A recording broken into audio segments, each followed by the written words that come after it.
जय Shri Krishna. गीताधाम Gurukul online classes में class 10th में विषय सामाजिक विज्ञान अध्याय 3 अंग्रेजी साम्राज्य का प्रतिकार व संघर्ष, अंग्रेजों का मराठा व मैसूर से संघर्ष हम पढ़ेंगे। इससे पहले हमने पढ़ा अंग्रेजों ने किस तरह से बंगाल में अपनी सत्ता काबिज की थी। क्या की थी? बंगाल में सत्ता काबिज की थी। क्या की थी? या सत्ता पर कब्जा किया था। क्या किया था? सत्ता पर कब्जा किया था। अब वो धीरे धीरे हैं जो दक्षिण भारत की तरफ बढ़े। 18वीं सदी में भारत में मराठा शक्ति का एक प्रमुख शक्ति के रूप में स्थापित हो चुकी थी। 18वीं सदी में मराठा एक शक्ति के रूप में उभरे। क्या उभरे? शक्ति के रूप में उभरे।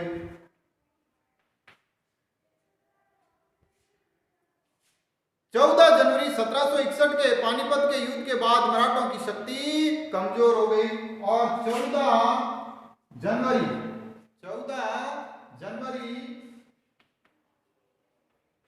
1761 ईस्वी में पानीपत की लड़ाई उसके बाद मराठा शक्ति कमजोर हो गई। क्या हो गई? कमजोर हो गई। मराठा शक्ति है जो कमजोर हो गई। अंग्रेजों को भारत पर अधिकार करने से रोकने वाले मराठा शक्ति सिर्फ केवल मराठा में ही थी। अब वो भी हैं जो हार गए। अब अंग्रेज मराठों को अपने अधीन करने का अवसर तलाश रहे थे और 1772 ईस्वी में पेशवा माधवा राव की मृत्यु के बाद उसका भाई नारायण पेशवा बना, लेकिन पूर्व पेशवा का चाचा रघुनाथ राव पेशवा बनना चाहता था। अब क्या हुआ कि 1772 ईस्वी को जो पेशवा था, जो राजनीतिक वहां शक्ति के रूप में एक पद था, पेशवा माधव राव। कौन सा था? माधव राव। इसकी मृत्यु हो गई। क्या हो गई? मृत्यु। तो इसकी जगह पर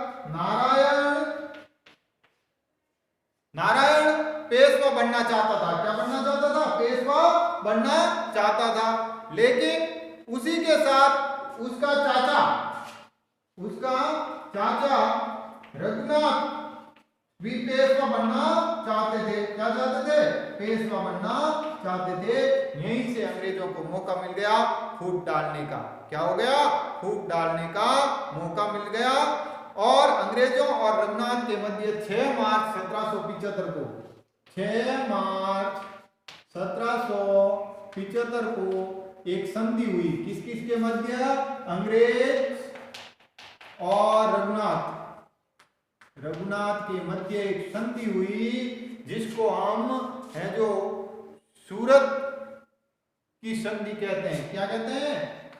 सूरत की संधि।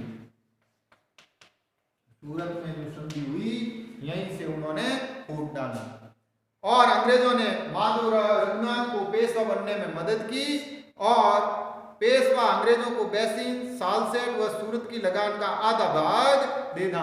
और उन्होंने उस प्रकार अपनी शर्तें भी तय कर ली कि सूरत और बैसिन का भाग देगा। इस प्रकार रघुनाथ राव की महत्वाकांक्षा तथा बंबई सरकार द्वारा उसके साथ की गई संधि ने मराठों और अंग्रेजों के मध्य संघर्ष को अनिवार्य कर दिया।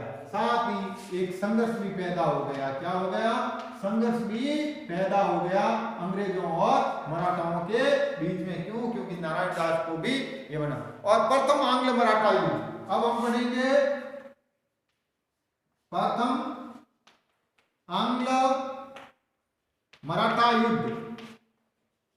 प्रथम आंग्ल मराठा युद्ध ये 1775 से 1782 के मध्य 1775 से 1782 के मध्य ईस्वी के मध्य लड़ा गया था। किन किन के बीच?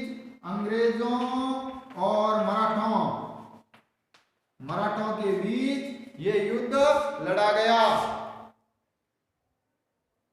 इस संघर्ष में ब्रिटिश सेना संगठित थी और मराठा सेना की पराजय हुई। 29 जनवरी 79 को बड़गांव की अपमानजनक संधि करनी पड़ी। 29 जनवरी 1779 को बड़गांव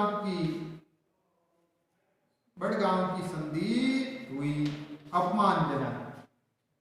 और उस संधि के साथ ही है जो मुगलों अंग्रेजों द्वारा विजित प्रदेश मराठों को वापस लौटाने तथा रघुनाथ राव को पूना दरबार के हवाले करने तथा अंग्रेजों द्वारा 41,000 रुपए युद्ध के रूप में देना तय हुआ था।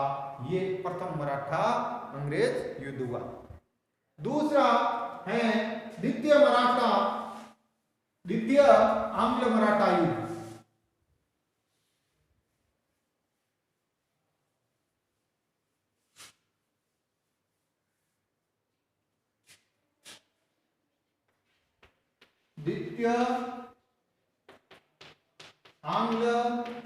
मराठा युद्ध। द्वितीय आंग्ल मराठा युद्ध। यह संघर्ष 1802 से 1805 के बीच चला। कब चला? 1802 से 1805 ईस्वी के मध्य है जो ये संघर्ष चला था। इस संघर्ष का कारण था लॉर्ड वेलेस्ली की साम्राज्यवादी महत्वाकांक्षा तथा मराठा सरदारों का आपसी द्वेष। इस संघर्ष में मराठा सरदारों ने अलग अलग संघर्ष किए। 1803 में अमरगांव के युद्ध में पराजित होने पर 17 दिसंबर 1830 को अंग्रेजों ने देवगांव की संधि कर ली और लालवाड़ी के युद्ध में सिंधिया पराजित हुआ और 30 दिसंबर 1830 को सुरजी अर्जुन गांव की संधि हुई और होलकर और मराठों के मध्य अनिर्णित रहा। लेकिन दोनों पक्षों के मध्य 1806 में राजघाट की संधि हुई जिसके अनुसार होलकर चंबल नदी के उत्तरी क्षेत्र पर अपना अधिकार छोड़ देगा और राजपूताना के आंतरिक रूप से हस्तक्षेप नहीं करेगा। अब इसमें 3 अलग अलग संधियां हुई। पहली संधि हुई थी 1803 में। 1803 में जो संधि हुई थी वो संधि हुई थी अमरगांव। कौन सी? अमरगांव की संधि। दूसरी संधि हुई थी वो हुई थी 30 दिसंबर।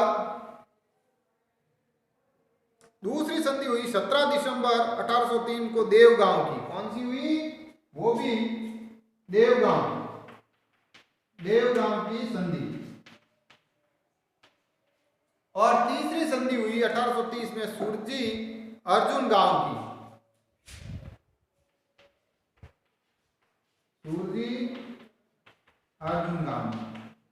संधि हुई थी। ये 3 संधियां हुई और तीनों में ये निर्णायक था। लेकिन 1806 में जो संधि हुई राजघाट की। कौन सी हुई? 1806 में राजघाट की जो संधि हुई उस राजघाट की संधि में है जो मराठों और अंग्रेजों के बीच शर्तें तय थी कि चंबल नदी के उत्तर का हिस्सा है जो अंग्रेजों को लिए छोड़ना पड़ेगा और राजपूताना में हस्तक्षेप नहीं होगा। फिर मराठाओं का तृतीय अंग्रेज मराठा संघर्ष।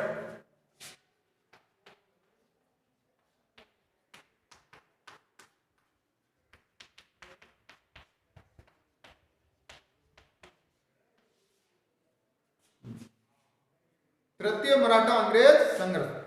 भारत में अंग्रेजों की श्रेष्ठता बनाए रखने के लिए जून 1817 में पेशवा के साथ तथा 5 नवंबर 1817 ईस्वी को अंग्रेजों के साथ अपमानजनक संधि करनी पड़ी। भारत में अंग्रेजों की सर्वश्रेष्ठता बनाए रखने के लिए 17 जून 1817 को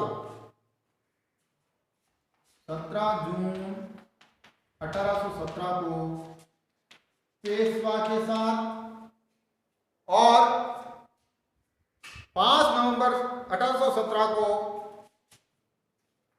5 नवंबर 1817 के साथ संधियां करनी पड़ी। अपमानजनक बंधनों को तोड़ने के लिए मराठों ने संघर्ष जारी रखा, लेकिन पेशवाओं की किरकी भोंसले की सीत बड़ी तथा महेंद्रपुर स्थान पर पराजय हुई। 18 जून 1818 को मेलकम ने पेशवा के साथ संधि की। मेलकम ने क्या की? 18 जून 1818 को पेशवा और अंग्रेजों के बीच संधि हुई। क्या हुई? अंग्रेजों के बीच संधि हुई, जिसमें पेशवाओं को कुछ है जो बंधन देने, जिसके अनुसार पेशवा पद समाप्त कर दिया गया और 8 लाख की पेंशन देकर बिठूर भेज दिया। क्या कर दिया? इसमें पेशवा जो मराठा राजनीतिक पद था उस पद को समाप्त कर दिया। क्या कर दिया? समाप्त कर दिया और 8 लाख वार्षिक पेंशन देकर बिठूर भेज दिया। बिठूर के किले में बिठूर भेज दिया। इस प्रकार अंग्रेजों ने अपनी कूटनीतिज्ञ चालकों से फूट डालो और राज करो की नीति के द्वारा है जो संघर्ष चालू रखा। अब हम पढ़ेंगे आंग्ल मैसूर संघर्ष। कौन सा पढ़ेंगे? आंग्ल मैसूर संघर्ष। मैसूर के साथ क्या क्या हुआ?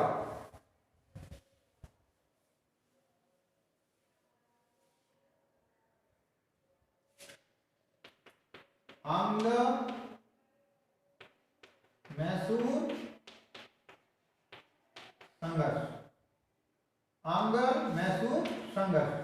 आंग्ल मैसूर संघर्ष 1761 ईस्वी में हैदर अली 1761 ईस्वी में हैदर अली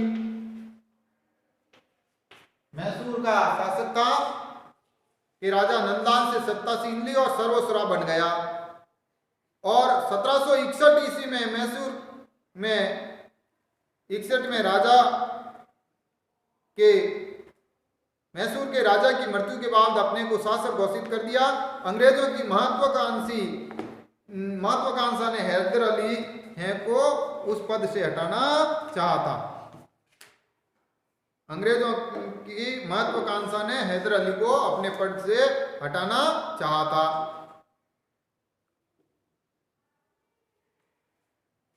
लेकिन हैदर अली ने कूटनीतिक प्रयासों से तटस्थ कर दिया। निजाम ने प्रादेशिक लोभ देकर है जो आंग्लों को अपने ओर मिला लिया। 1767 में हैदर अली ने ब्रिटिश प्रभाव वाले क्षेत्रों पर आक्रमण कर दिया। अंत में अंग्रेज पराजित हुए।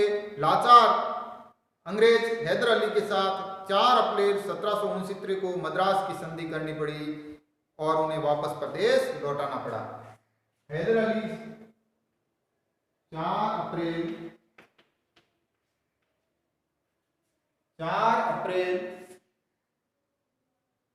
1769 को अंग्रेज परास्त हुए और संधि करनी पड़ी। क्या करनी पड़ी? संधि करनी पड़ी। ये आंग्ल मैसूर संघर्ष का पहला है और द्वितीय विश्व युद्ध। अब द्वितीय सेकेंड आंग्ल मैसूर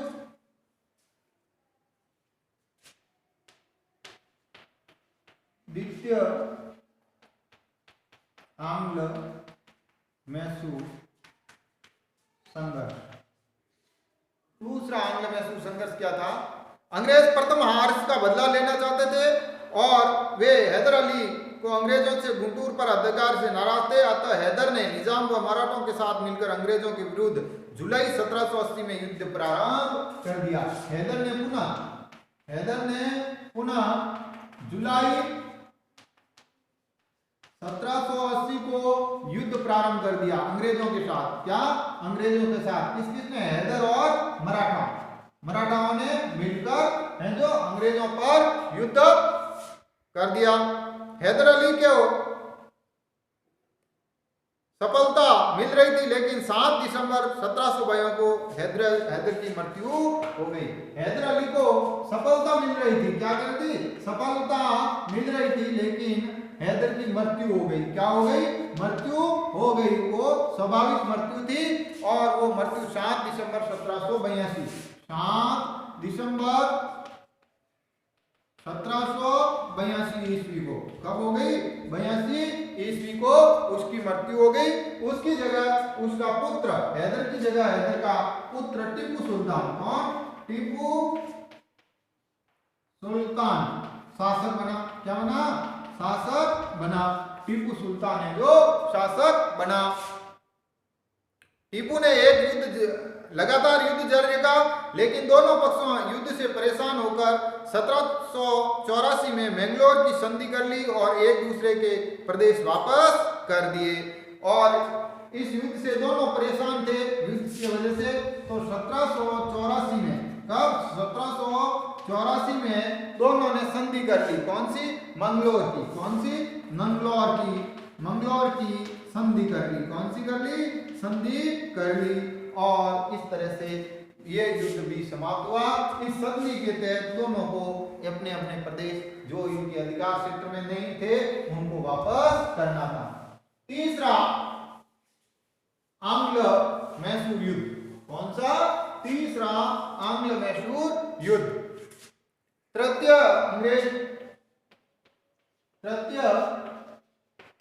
आंग्ल मैसूर युद्ध। तीसरा आंग्ल मैसूर युद्ध। अंग्रेज अपना प्रभाव जमाना चाह रहे थे और दूसरी ओर टीपू मालाबार की है जो सुरक्षा हेतु कोचीन में स्थित डच दुर्ग कागनूर व आईकोट को खरीदना चाहता था। टीपू मालाबार तक, मालाबार बंदरगाह है, उसकी सुरक्षा चाहता था और उसकी सुरक्षा दो चीजों से हो सकती थी। एक तो डच का दुर्ग, डच के अधीन था। क्या था? डच का दुर्ग जो डच के अधीन था वो। और दूसरा था हाईकोर्ट। क्या? हाईकोर्ट। ये जो डच का था कागनूर, ये दोनों खरीदना चाहता था और मालाबार तट की सुरक्षा करना चाहता। लेकिन अंग्रेज समर्पित ट्रावनकोर ने राजा के इन टीपू खरीद कर टीपू को नाराज कर दिया और 1790 में टीपू ने ट्रांसकोर पर आक्रमण कर दिया। 1790 में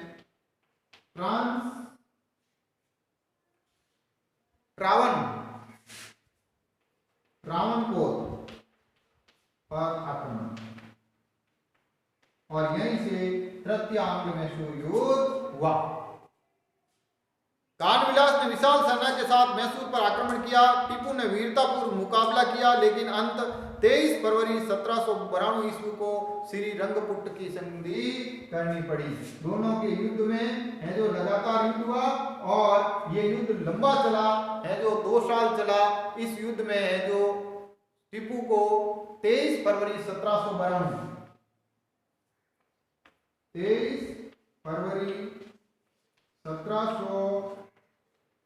को श्रीरंगपट्टम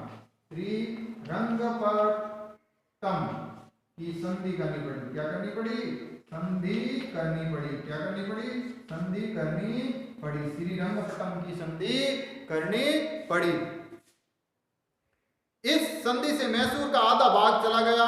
युद्ध क्षति के रूप में 3 करोड़ की राशि अंग्रेजों को देना पड़ी और इस तरह से दोनों ने अपना अंग्रेजों को पास टीपू को अपने दोनों पुत्रों को वहां रखना पड़ा था। इस तरह से ये युद्ध भी है जो अंग्रेजों और टीपू के साथ है जो टीपू के लिए अपमानजनक था। अब है चतुर्थ। क्या है? चतुर्थ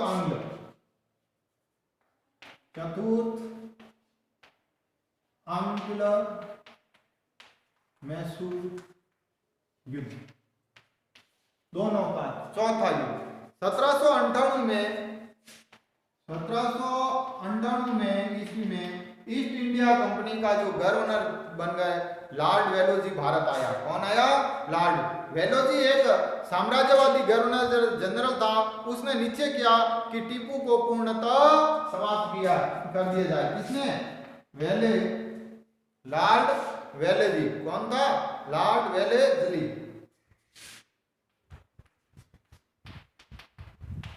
लॉर्ड वेलेस्ली, इसने टीपू को समाप्त करने का षड्यंत्र रचा।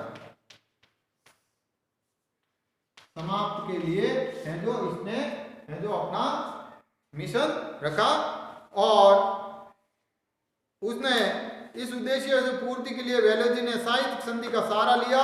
टीपू ने साइक संधि को स्वीकार कर दिया, जो इस टीपू पर सहायक संधि थोपनी थी। क्या थी? थोपना चाहता था और उसने अस्वीकार कर दिया, तो युद्ध स्वाभाविक हो गया। अप्रैल 1799 में टीपू के विरुद्ध अभियान प्रारंभ किया। अप्रैल 1799 में उसने आक्रमण किया टीपू पर और 4 मई 1799 का श्रीरंगपट्टन दुर्ग जीत लिया। 4 मई 1799 को है जो श्रीरंगपट्टन का दुर्ग जीत लिया और इसी के साथ टीपू की हार हुई और टीपू है जो युद्ध में मारा गया। क्या हो गया? टीपू युद्ध में मारा गया। इस तरह से ये 4 युद्ध अंग्रेजों और उनके बीच हुआ। कल हम पढ़ेंगे अंग्रेज और पंजाब के मध्य संघर्ष। धन्यवाद।